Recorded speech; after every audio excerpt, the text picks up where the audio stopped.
Hi, this is Superintendent of Schools Bill Olson with another school system update. Today I'd like to speak with you about the development of the fiscal 2019 budget. That's the budget that pertains to the 2018-2019 school year. In meetings with the town manager and the town finance director, it has become evident that it will be one of the most challenging fiscal years that I've experienced in the many years that I've been superintendent of schools in Westford. This year, for the first time, that is in the construction of the fiscal 2019 budget, we will probably have to cut about $1.3 million, about $1.3 million out of current programs or funding appropriations accounts throughout the entire budget to match the town manager's recommended appropriation. Town Manager Jody Ross's recommended appropriation for fiscal 2019 will be 1.5% higher than our fiscal 2018 appropriation. The reason for the tight budget constraints is that there is no expected increase in Chapter 78, which is the main state aid component to cities and towns across the Commonwealth. New growth does not seem to be meeting the projections that were originally hoped for, and local revenues appear to be increasing by only about 1.5%.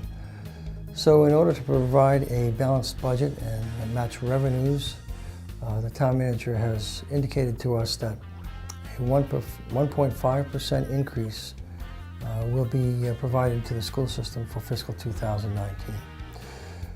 Well, how does that change the way we go about budgeting? Well, in terms of the construction of the budget, it doesn't change really our approach. Our approach, first and foremost, is to take a look at assessment data, talk with staff, understand the cognitive and social and emotional needs of students, all students, in pre-K through grade 12. And as I said, we look at data very closely. We look for trends that are emerging in terms of academic growth or development or academic weakness in those areas. What are the issues that are associated with struggling learners? What do we have to do to maintain a rigorous curriculum, but make sure that it provides students with 21st century skill acquisition? So we don't just incrementally budget. We just don't approach the budget with the following attitude that some organizations throughout the country do, and that is incremental budgeting, where they say if you give us $20 million this year, give us $22 million next year, and we'll find something great to do with it. Well, we don't ask for money in that manner. We take a look at our programs and our services that we presently offer in pre-K through 12, and we talk with people in the school system to find out what's working and maybe what's not working and what needs to work better. What do we need to do to make adjustments to curriculum and instruction? What do we need to do to make adjustments to professional development? What do we need to do to either increase or decrease the amount of assessments that we are having students experience? All in the name of trying to build a budget that provides quality services that meet the needs of every learner in our school system. In the construction of our budget, we develop a careful set of budget assumptions. Many of these assumptions focus on the needs of students. They focus on the fiscal parameters. We try to maintain the guidelines of student-teacher ratios of 22:1 in grades K through 5 and 25:1 in grades 6 through 12. We look at the state aid carefully, not only Chapter 70 aid, but what we receive for circuit breaker aid. That's a circuit breaker program that it provides reimbursement to a certain extent for high-cost students who require special education services.